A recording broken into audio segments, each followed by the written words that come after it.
Salut YouTube, salut tout le monde. Aujourd'hui, je voudrais répondre en vidéo à une question qui m'a été posée par un abonné. En effet, j'ai Didier qui me pose la question suivante. Bonjour, j'aimerais voir une vidéo sur les ETF à dividendes éligibles au PEA. Je vous emmène avec moi sur mes écrans. C'est parti, vamos! Donc, je vous propose d'aller sur un site qui s'appelle Just ETF, un site qui va recenser l'ensemble des ETF disponibles. Vous tapez Just ETF sur Google, vous avez le premier résultat qui va en principe apparaître, vous cliquez dessus, vous arrivez sur ce site-là, et là tout de suite le premier menu, sélecteur d'ETF, vous cliquez dessus. Là on arrive sur cette page qui liste l'ensemble des ETF disponibles, on voit qu'il y en a 2670 sur 107 pages. Donc là ce qu'on va faire tout de suite nous, c'est qu'on veut filtrer pour répondre à notre question de 1, c'est éligible au PEA, et 2, thématique dividende. On veut des ETF avec un gros rendement qui nous verse beaucoup de dividendes et qu'on veut toucher sur notre PEA. Donc vous allez à gauche, ici vous avez des critères. 1, ici qui sera là, c'est éligible au PEA, vous cliquez dessus. Et 2, c'est le mode de distribution qui est important. Si on veut toucher, si on veut que cet ETF nous verse les dividendes sur notre PEA, il faut cliquer sur distribution. Donc là, vous voyez, il n'en reste plus que 68. Donc ça fait quand même 68 ETF à analyser. En fait, ils vont nous faciliter un peu la tâche à travers le nom de l'ETF. Souvent, si on veut focus une thématique, cette thématique est présente dans le nom de l'ETF. Donc là, on va chercher les noms des ETF où le mot dividende ou div est présent. Donc on voit que au début, il n'y en a pas. On va continuer la liste. Continue la liste. Là, c'est des ETF CAC 40. On continue la liste, on continue la liste. Là, on en trouve un premier, là, Invesco, High Dividend. On va le mettre de côté. On continue, on continue. Faut faire attention juste au nom. Ici, Quality Dividend, pardon. Ici, le High Share Dividend. On passe sur la deuxième page. Ici, un Select Dividend. On prend aussi. On continue, on cherche.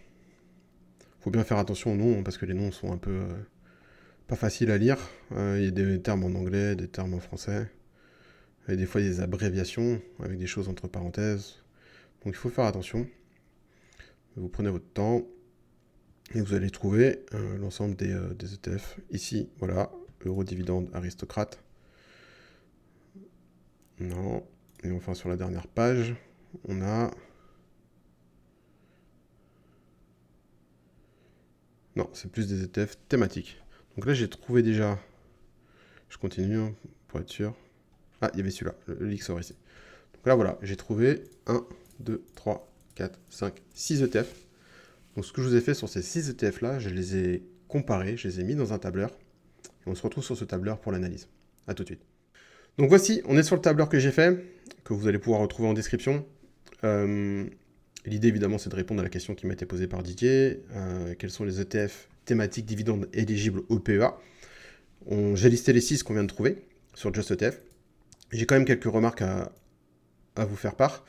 La première, c'est que je me suis vraiment focus sur la thématique dividende. Comme on l'a vu, il y avait 68 ETF distribuants.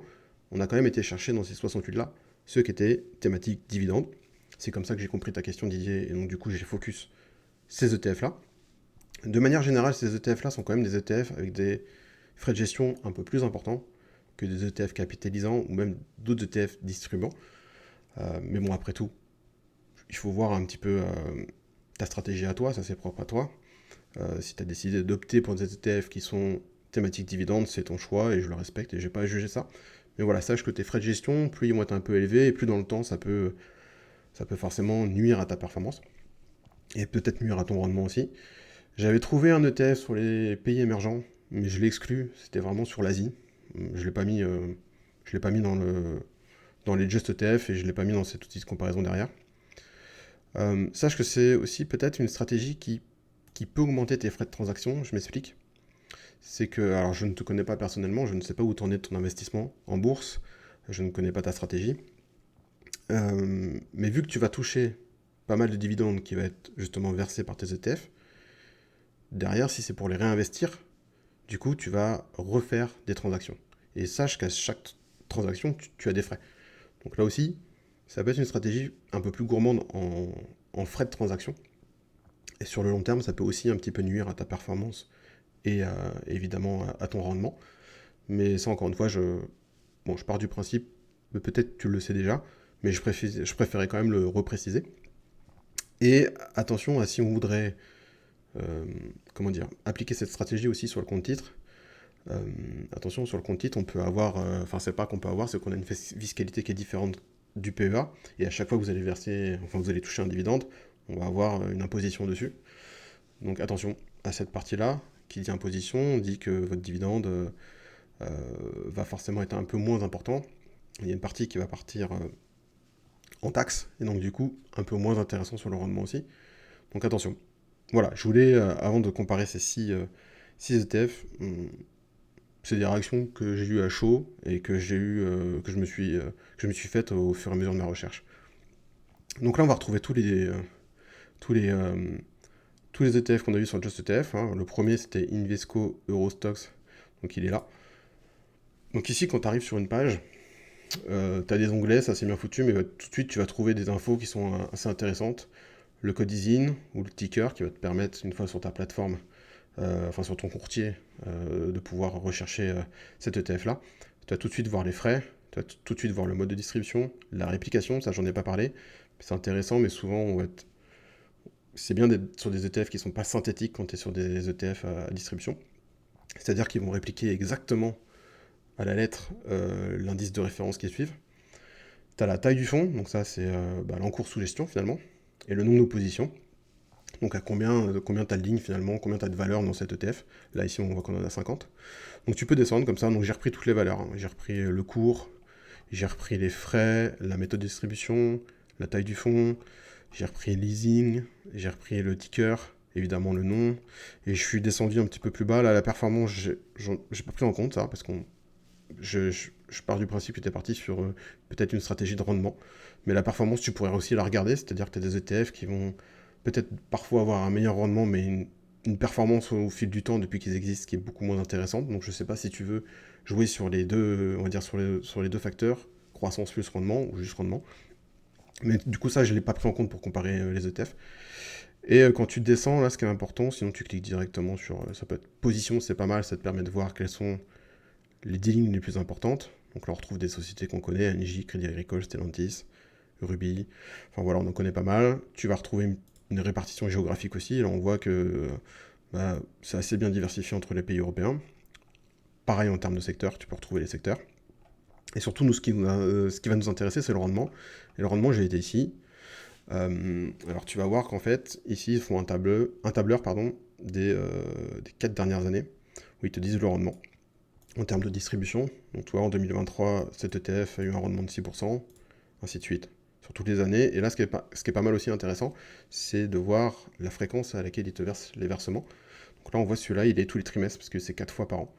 Donc tout ça, voilà, pour chaque ETF, j'ai noté, je l'ai comparé dans mon, euh, dans mon fichier Google Sheet, que je vous mets en description, enfin le lien en description, vous pourrez le consulter gratuitement. Donc du coup, voilà. Donc j'ai tout repris. Je t'ai fait une moyenne ici, des 4 ans. Je sais pas si ça a du sens, mais ça peut peut-être t'aider. Évidemment, j'ai remis le lien pour tomber sur la même page. Donc si vous cliquez ici, hop, vous allez arriver sur la même page où on était. Donc ça, je vous ai mis les liens, comme ça vous pouvez les retrouver facilement. Et après, voilà, il faut faire un petit jeu de comparaison entre les différents ETF. Je ne sais pas si tu as des critères qui peut-être sont importants pour toi. Alors évidemment, j'ai comparé le rendement sur 4 ans. Alors il faut savoir que l'année 2020 était une année spéciale parce qu'il y avait pas mal d'entreprises, on était touché par le Covid, pas mal d'entreprises qui ont coupé leurs dividendes, donc certains ETF, je pense, c'est ce qui explique un rendement un peu inférieur à la moyenne. Mais je t'ai quand même fait une moyenne, et je vous ai quand même fait une moyenne. Donc on voit qu'en moyenne, les plus intéressants, c'est celui-là, le X-Tracker Eurostock, donc Quality Dividend 50, donc on en déduit qu'il y a 50 valeurs en portefeuille, qu'il a un rendement sur 4 ans de 5,11% annuel. Et celui-ci-là, de l'Ixor qui a un rendement de 5,60 en moyenne depuis les 4 dernières années. Donc voilà, tu peux choisir dans ce fichier-là. La dernière chose qu'il faut faire, c'est quand même checker checker sur un courtier en ligne, en prenant les easing ou les tickers, si tu peux bien investir dessus. Alors on va commencer tout de suite avec celui-là. Je vais prendre le USD, j'ai ouvert la bourse directe à côté. Vous êtes sur mon PEA là du coup. Donc quand vous allez copier-coller le ticker, il va le trouver. Donc là on voit qu'il trouve le Invinsco Eurostox High Dividend. Donc on voit bien que c'est effectivement le même nom qu'ici. Donc vous cliquez dessus. On va voir si on peut l'acheter. Ah, voilà, première surprise. Alors JustETF nous disait que c'était éligible au PEA. J'ai pas l'impression parce que déjà ici, j'ai pas la petite vignette PEA. Et puis là, j'ai clairement un message d'erreur. Valeur interdite à la négociation. Donc on a bien fait de faire cet exercice-là. C'est-à-dire que, a priori, celui-ci serait pas bon. Parce que pas éligible au PEA, finalement. On va prendre le deuxième, le DXSA. On va faire pareil, la même manip. On va le copier là. On voit que c'est un ETF allemand. Bon, on est toujours sur la même devise, donc a priori, t'as pas de frais de change, t'as pas ce genre de transaction. Par contre, là, on voit bien qu'on peut en acheter. On voit bien qu'il est éligible au PEA.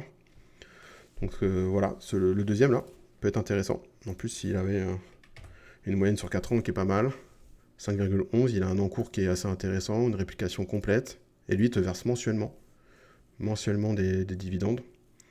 Donc intéressant, je pense, peut-être. Ça pourrait être un qu'on peut retenir, en tout cas, il est éligible celui-ci. On va aller taper le deuxième. Enfin, le troisième, pardon. Encore un allemand. Celui-ci n'a pas l'air d'être éligible au PEA, donc fais attention si tu l'achètes. Je pense pas que tu puisses l'acheter, et je pense pas qu'il va tomber dans ta poche PEA si tu l'achètes là. Donc celui-ci, je l'enlèverai aussi. Toi, par précaution, il n'a pas l'étiquette PEA, donc hop, on va lui mettre, on va le mettre sur fond gris. Ici, on va prendre ce ticker là, on va venir taper ici. Encore un ETF allemand, il y a beaucoup d'ETF allemands. Et lui, on voit qu'il est éligible au PEA. On voit bien que c'est l'ETF sélection dividende 30. Donc j'imagine que c'est exactement le même nom qu'on avait. Dividende 30, ok. On voit qu'il est sur dividende aristocrate. Donc ça, c'est ce qu'on appelle les valeurs aristocrates. Ce sont des entreprises qui ont pour habitude, je crois, d'avoir un versement continu depuis plus de 10 ans et un versement qui grossit dans le temps. Donc ça peut être intéressant. On voit qu'il a un gros encours, pareil, complète, versant trimestriel. Le taux de rendement est un peu moins bon en moyenne chaque année. Mais encore une fois, après à toi de voir. Tu peux avoir des critères aussi, et d'autres critères que j'ai pas mis là qui interviennent dans ton choix de TF. Mais en tout cas, celui-ci est éligible au PEA. On va faire les deux derniers, le UDV. UDV, il est là. Donc on voit qu'il est éligible au PEA, celui-là aussi. Donc on peut le prendre. Ah non, c'est étrange. J'ai une étiquette PEA, mais valeur interdite à la négociation. Alors peut-être que ça m'étonnerait, je pense pas qu'il y ait quelque chose qui nous freine à l'achat sur du très court terme, là juste maintenant, pile au moment où je tourne la vidéo. À voir, à checker, mais du coup celui-ci, je pense qu'on peut l'enlever, je pense qu'on peut pas trop... Alors c'est peut-être lié à Bourse Direct, je ne sais pas. Peut-être que Bourse Direct ne veut pas comment dire, ne vend pas ce ETF là, je sais pas. On va voir le dernier, SEL, Lixor Stock, ouais c'est celui-là, Select Dividende. Il est éligible au PEA, toi tu peux en acheter, on voit qu'il y a quand même l'ordre qui est possible. Donc celui-là il est également accessible en PEA, en tout cas sur Bourse Direct moi j'ai accès. Et du coup celui-ci est intéressant aussi parce que tu vois il a un rendement de 5,60 chaque année. Donc c'est un ETF de chez Lixor qui vaut 14,86 € là part au moment où je te parle, mais bon, quelque chose près, ça peut varier. 14,86, ouais, j'ai arrondi. T'as son sticker, t'as son easing pour le retrouver, t'as ses frais qui sont de 0,30, on l'a vu, ils sont quasiment tous à 0,30, 0,30, 0,30, 0,40, 0,32.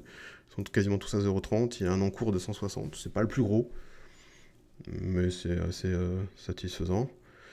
Lui par contre il a une réplication synthétique. Alors synthétique ça veut dire quoi? Je pense que l'ETF derrière s'autorise à faire certains arbitrages pour coller à la performance de l'indice de référence, qui est ici, l'indice de référence, qui est l'indice Stocks Europe Select Dividende 30. Donc là, tu vas avoir 30 valeurs en portefeuille. Donc voilà. Et on voit qu'il a quand même des rendements 2023 6,22, 2022 6,41. Il a des rendements plus élevés. Hein. Donc ces trois-là sont pas déconnants.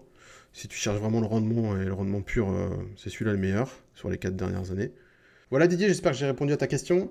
On a vu ensemble 3 ETF qu'on pourrait inclure dans un PEA et qui répondent à cette thématique de dividende, cet objectif de rendement finalement.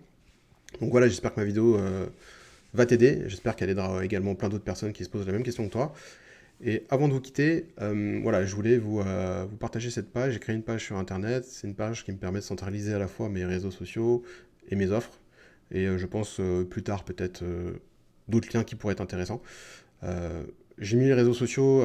Bon, vous connaissez YouTube, vous connaissez Twitter, et j'ai rajouté mon pseudo Discord. Ça peut être pas mal, je trouve, pour échanger en face à face. Et surtout, ça peut être pas mal pour échanger par vocal ou par audio. Parce que sur YouTube ou Twitter, on reste dans du commentaire ou dans du message. C'est pas toujours facile à comprendre. Là, au moins sur Discord, si jamais vous êtes, je sais pas, au début de votre aventure en bourse, ou si vous hésitez à vous lancer en bourse, ou si vous avez des questions sur quelle stratégie vous pourrez mettre, on peut échanger, on peut parler, on peut discuter, je suis disponible. Et je trouve que c'est plus facile par Discord, et si je peux vous aider un petit peu, il n'y a aucun souci, je le fais avec grand plaisir. Et vous allez retrouver aussi mes 2 offres qui sont liées à mes deux courtiers. L'offre Bourse Direct qui vous donne 30 € offerts avec le code parrainage. Donc attention, il faut bien renseigner ce code au moment où vous allez vous inscrire. Vous savez que moi j'utilise Bourse Direct pour mon PEA. Et pour mon compte titre, c'est de Giro. Et là vous avez pareil une offre qui vous offre 110 € de frais de courtage offerts. Donc voilà, j'espère encore une fois avoir répondu à la question de départ. Et je vous dis à très vite pour une prochaine vidéo. Vamos!